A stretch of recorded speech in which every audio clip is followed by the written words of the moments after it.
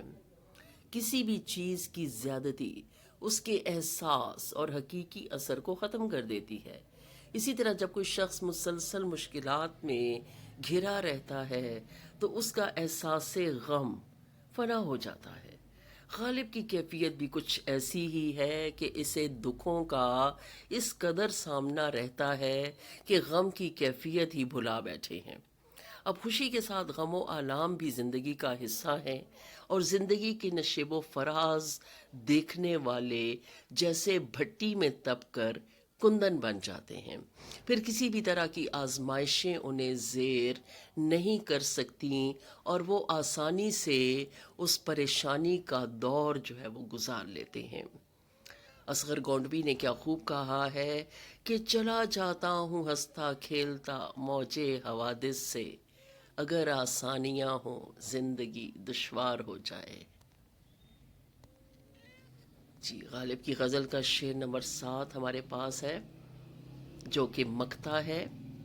یوں ہی گر روتا رہا غالب تو اے اہل جہاں، دیکھنا ان بستیوں کو تم کہ ویراں ہو گئیں۔ جی، شاعر اس شعر میں کہتے ہیں کہ اے دنیا والو، اگر میں مسلسل آنسو بہاتا رہا تو نہ صرف دلی بلکہ ساری بستیوں کی ویرانی یقینی ہے۔ غالب کو دراصل زندگی میں غم دوراں غم جانا کا سامنا رہا۔ مالی مشکلات کے ہاتھوں وہ ساری زندگی افسردگی سے دوچار رہے اور اشک بہاتے رہے۔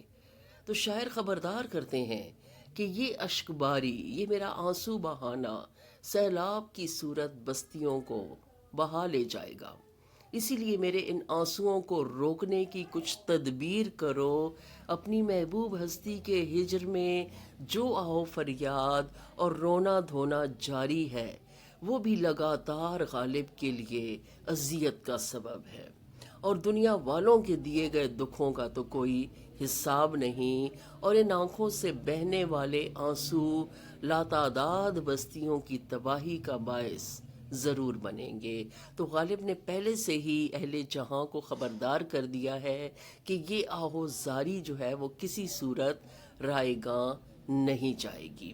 تو یہاں صنعت مبالغہ کا استعمال کرتے ہوئے غالب نے کیا خوب کہا ہے۔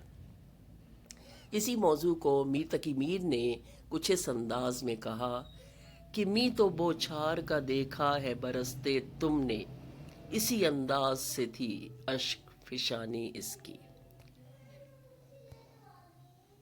جی، تو عزیز طالبات، اسی کے ساتھ ہی ہم اپنی اس غزل کا اختتام کرتے ہیں۔ بہت شکریہ۔